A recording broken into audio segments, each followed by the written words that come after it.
Hi, welcome back to Code Catalyst Academy. Today we are starting our Golang series. It isn't meant to be a boot camp like we did for Java.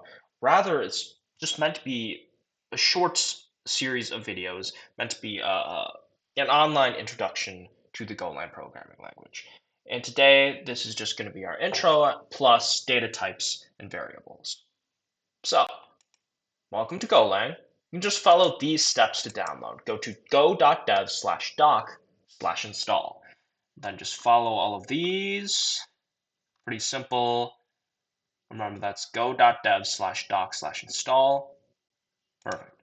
Once you're done with that, let's move on. What is Golang? Golang is a statically typed compiled language. It was released by Google in 2009, and it was designed to be simple and improve productivity while also being fast to compile and run. You see, Golang, like Google had Python, which was simple and made it things easy to prototype and test, essentially, so that was simple and productivity was pretty high. However, it was pretty slow and it was pretty slow to build and like pretty slow to run. Python is one of the slowest programming languages out there. And they also had the C programming language, which was somewhat simple, but again, there was a lot of stuff that made building products harder, like manual memory management, its perception as a quote unquote unsafe language, but it is very fast to compile and run. And so, Rob Griesmer, Rob Pike, and Ken Thompson created the Golang programming language to encompass all of these traits. It was basically meant to be this sort of replacement for the C programming language. And funnily enough, all three of the creators were motivated by a shared dislike, even hatred of C++ because of its perceived bloat. It's like they think of it as like something that's too complicated. And so, preface. Computers store data as ones and zeros. One represents an on or true value for the transistor. Zero represents an off or a false value. Each one or zero is a bit. The ones and zeros can represent colors, sounds, texts.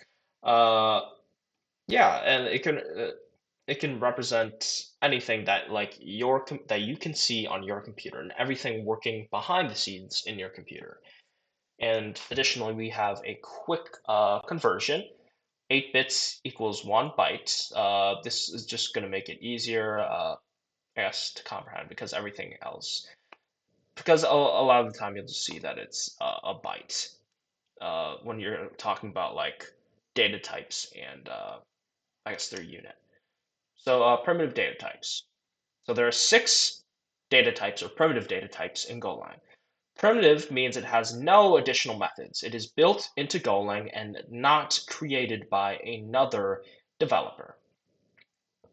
And so these are basically the building blocks of Golang and pretty much any other programming language. You can't really go any deeper into it without just going into straight ones and zeros.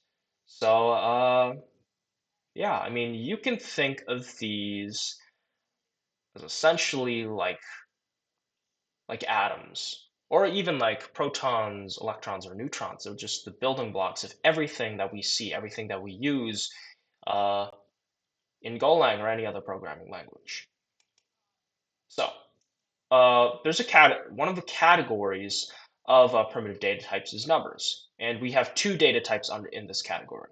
Int, or an integer, it's essentially numbers without a decimal component. And here are just the many different types of integers. The number here indicates how wide they are in bits. For example, since this is 32, and since 8 bits equals 1 byte, 32 divided by 8 equals 4. So this is 4 bytes wide. And however, most of the time you're just going to use int.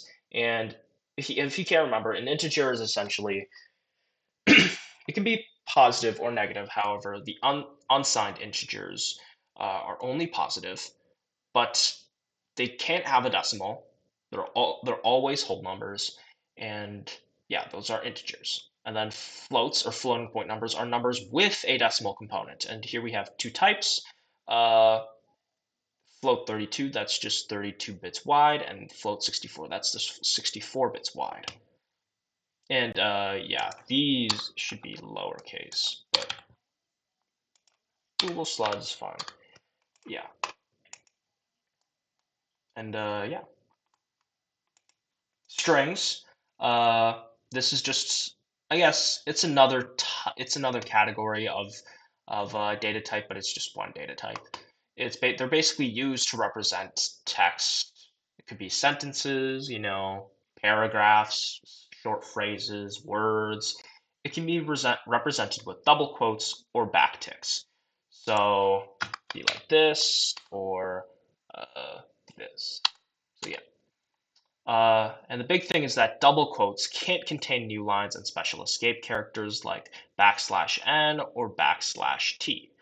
And if you're, yeah, so which are going to be pretty important. And so there are lots of common operations with strings here. Just some of them, the len, and you basically just have your string inside of here, and it returns the length of the string, like how many characters long it is. Uh, And here we can access it like an array. If you are in our previous sessions, you'll know that an array is basically like a collection of data that you can access via essentially just like putting your index in between the brackets. And remember, it's zero index. So the first element is going to be zero. Actually, let me just find a picture of it to make it easier.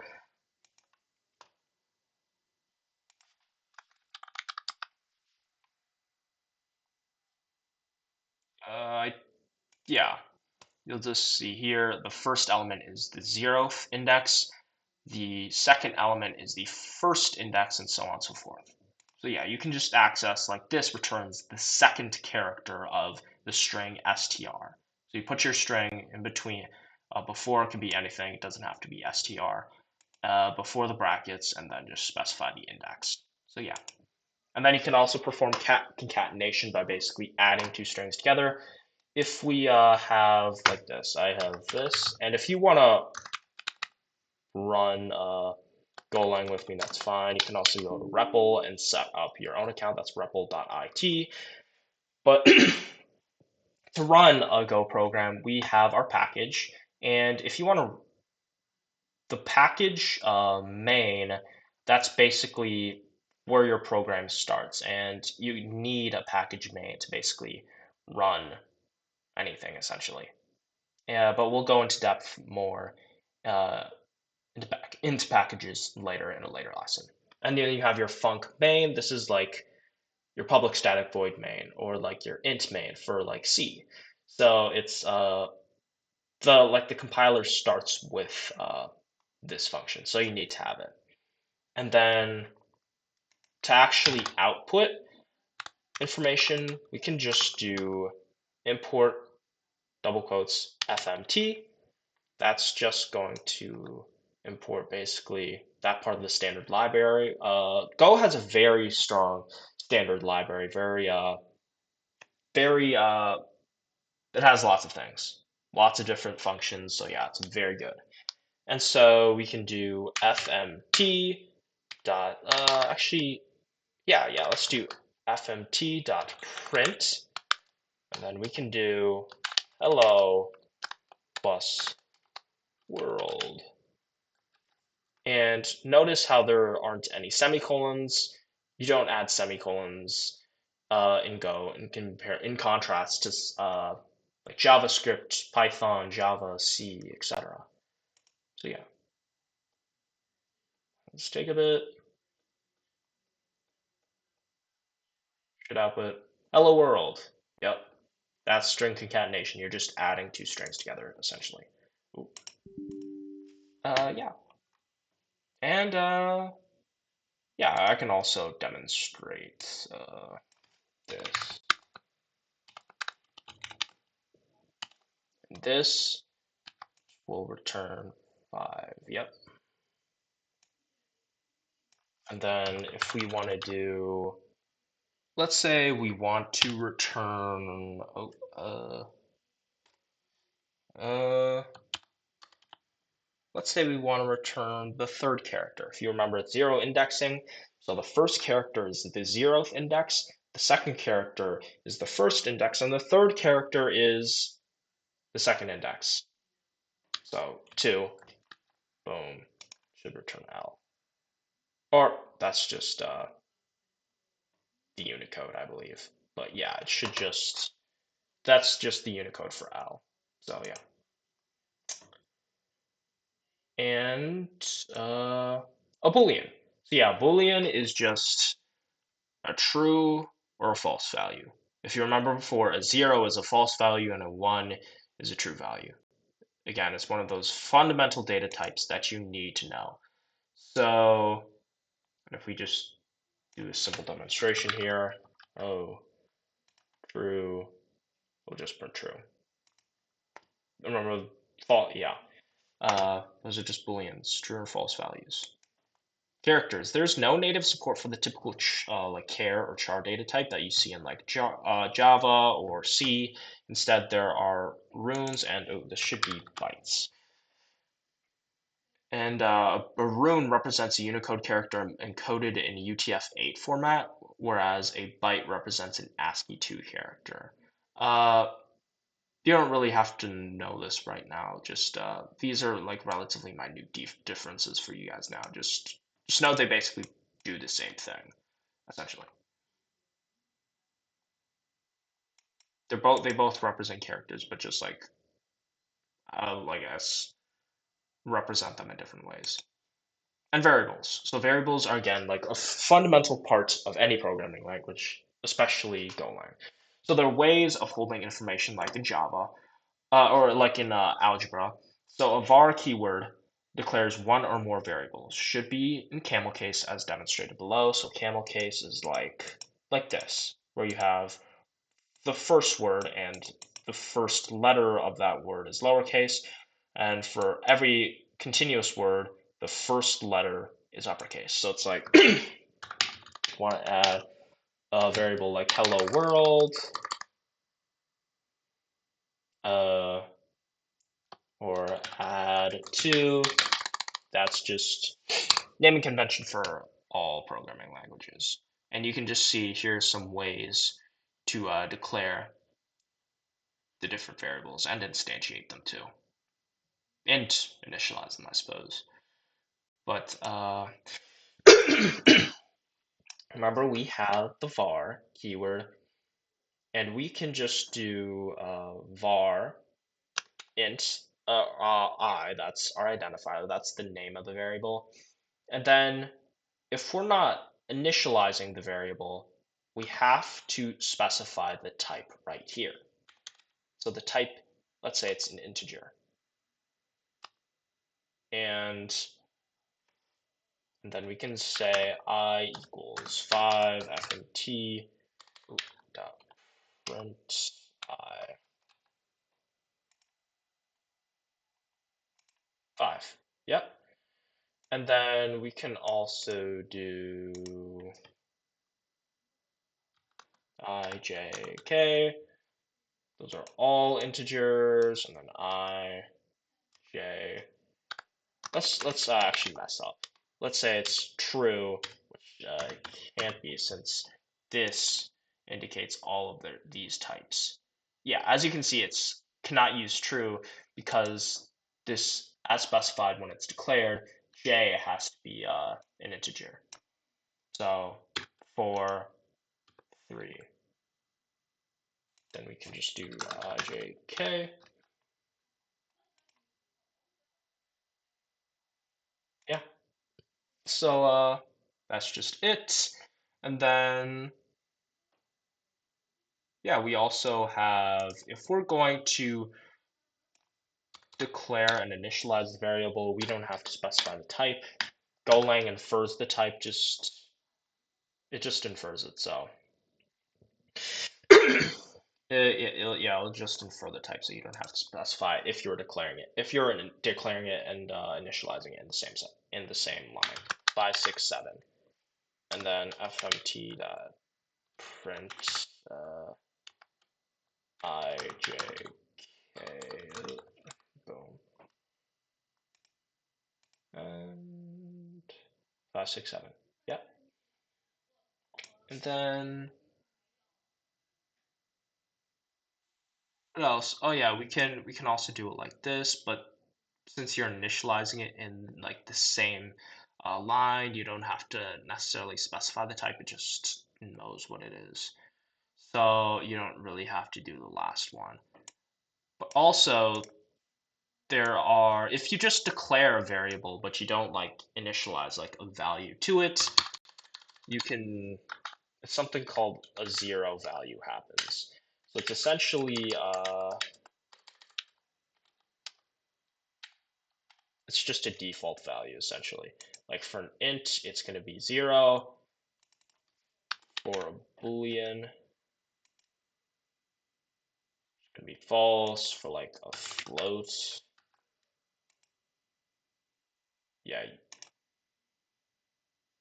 you can't do that. So, or I guess we could just do float 32. Yeah, 0. So yeah, uh, those are just some of the ways that you can use the var keyword to declare and initialize your variables. And here we just have this operator. It's just sometimes called the walrus operator because it looks like a walrus, but it's very useful, pretty nifty. It declares and initializes a variable in one statement. For example, as you can see here, the first line we declare an integer variable named a, and then the next line we assign or initialize that value to equal 10. And this just equals the same thing as this. It does all of this. It declares and initializes the value, the integer, and sets the value to 10. So yeah, like if we do here, we have, like if we just get rid of var keyword again, because we don't need it, because the walrus operator just handles that, 32, and then 32. Yep, pretty cool. Very important. And typecasting, yeah. Sometimes you want to convert a variable of one type to another type. This is called typecasting or type converting. Just could be anything really. And unlike C and Java, all type conversions have to be explicit. Remember when we covered Java, you you remember that like narrowing casting and widening casting, and for narrowing casting, for example, yeah, for narrowing casting, for example, they had to be explicit. You had to specify that, like for example, you're going from a double to an int because you're going from a larger data type to a smaller data type, and you have to specify that. Uh, just like you have to do that for Java, the narrowing casting, you have to do that for everything in Golang, for all type conversions. As you can see here, we're converting an integer 42 to a float 64. Uh, that's f, and then we're converting f to an unsigned integer. So we can do this, and then we can just do I, use the walrus operator again, floats, let's do 32 actually at this time. And to typecast, you just have to like have the type, like here. Could be an int, boolean, whatever, and then you have parentheses where what you're converting in. So yeah, okay, 32. Yeah, but this is just float 32. So if we were to do like 32.95 and then int, yeah, and one type casting, remember that essentially when you're converting from like a floating point number to an integer, it always rounds down. For example, instead of rounding, when we're converting from this float to an int, instead of rounding up to 33, it rounds down to 32. It just chops off the decimal. So yeah, like even if it was like 32.999, it's just rounds down to 32. So yeah, that's just pretty important. And then constants. There are some instances when you want a variable to be unchangeable or constant. It could be mathematical constants, URLs, etc. And to do this, you use the const keyword. You just specify, remember like import, you just put it at the uh, beginning of your file, but instead of importing something, you just set in constants. And then if you just want a one line, like set one constant in one line, you just do const. You don't need the parentheses. Then like pi equals to 3.14. But if you want multiple const in one, yeah, if you want multiple consts, then you can just use the parentheses to group them all together. And it should be in screaming snake case, or essentially all caps, separated by underscores. So as we can see here, const pi, remember all caps, screaming snake case 3.14. And then let's say we wanted to set pi equal to 22 divided by 7. And we can't do that because it's a const. We can't change it. It's constant. It's immutable. Once we declare and initialize the const, we cannot change it. And with consts, you can't like even like if you wanted to do like float 32, you can't just like declare a const without setting it to a value. You can't do that because it's a const. Once you declare it, you can't really change it. So you have to set it to 3.14. So you have to do this. And remember, you can't change it. It's a const. So yeah. And then, oh, my bad.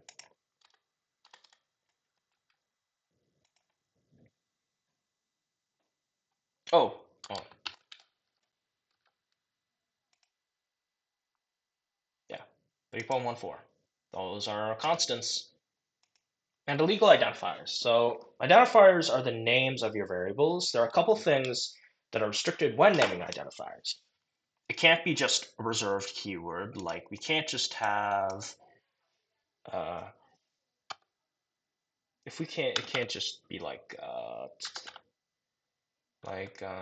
oh, and then it can't just be I equal, or break. That's an example of a reserved keyword. Can't just be 45. And yeah, but you can't, yeah, unexpected break, end of expression, because the compiler thinks this is just the break keyword when they were trying to name a variable after it, but we can't do that because it's a reserved keyword. So we'll just delete all that. Ooh. So can't be a reserved keyword. Should not start with digits or a hyphen. For example, if we were to do 1, 2, 3, ABC equals 1. Yeah, we can't. Yeah, you can't do that. Can't start with a hyphen. So Alex, for example, 9. Can't do that. So yeah, those are just some of the reserved keywords. You again, just be good when naming variables. Just name like their specific function, like yeah, like what they do, maybe what units they're in. If you're calculating something, and yeah, and remember no spaces. Either just yeah, most of the time you're just gonna need to do like camel case, like hello world 10. Yeah, and you'll just we just do this. This is fine. We can just do camel case like this, and it's good. So yeah, that's illegal identifiers. And so that wraps up the first part. That was just the intro plus data types plus variables. If you have any questions, just like ask on the Discord, join our Discord potentially. We'll link it below. And have a good day. And hope to see you later. Bye.